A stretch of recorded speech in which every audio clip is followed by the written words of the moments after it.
Şuşa şəhərciyi, Ramana Savxozu, bax, hamı bu yolla gəlib keçir. Yol 2016-cı ildə çəkilib, ölkə başçısı şəxsən bax bu yolun açılışında olub. Çox gözəl bir yol çəkilmişdi bura. Və sonradan nələr baş verdi? Burada görürsünüz yolun sol tərəfində belə qazılıbdır. Sakinlərin bizə verdiyi məlumata görə, Statinfoya, Azərsu gəlib buranı zaman qazıb 2020-ci ildən bəri. Yeraltı gedən xəttlər var ki, asfaltın altından keçən xəttlər. Bax, o xəttlər çəkildikdən sonra yenidən bərpa olunmuyor. Belə yol gəlib bu hala düşüb. Sakinlər deyirlər ki, yola yamaq vurublar. Yəni ancaq yamaq vurmaqla işlərini bitmiş bilirlər. O da asfalt yox, qır olubdur. Bir dövlət qurumu belə deyim tikir, o biri dövlət qurumu isə sökür. Burada Ramiz Mirişli küçəsi istiqamətində hərəkət edirik. Baxın.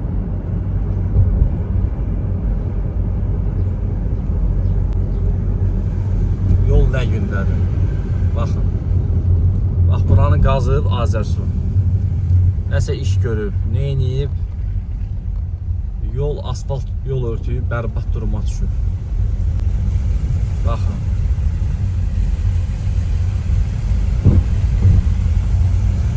Büdcədən milyonlarla manat pul ayrılır. Baxın, görün. Diqqət edin, bax, buranı gəlib çəkib. Nəsə işıqları Azərsu. Sonra bu günə düşür.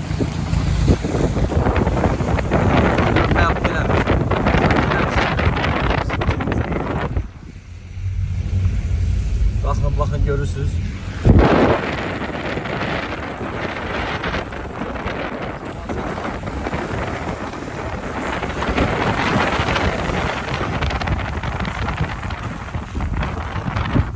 Ramiz Mirişli küçəsi bərbad vəziyyətdədir, həqiqətən də. Baxın, buna baxın. Yəni, cəmi 6-7 ilə bu yol bu vəziyyətə düşüb.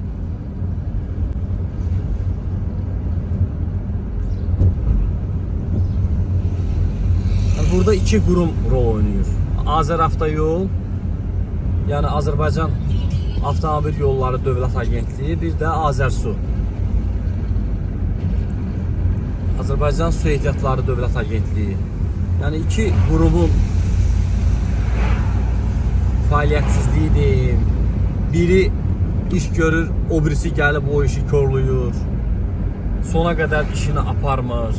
Yəni sən bu yolu, asfaltlanan yolu hər hansı bir su xəttinə, kanalizasiya xəttinə görə qazıb tökübsənsə, yenidən o yolu bərpa eləməyə məcbursan. Ki o yol sıradan çıxmasın. Yağan yağış zaman o yolu sıradan çıxarmağa başlayır və nəticədə bax belə xoşa gəlməz hallar baş verir. İndi qarşıdakı yola baxın, yamaq yol, fikir verin. Baxın, bu görürsünüz buranı.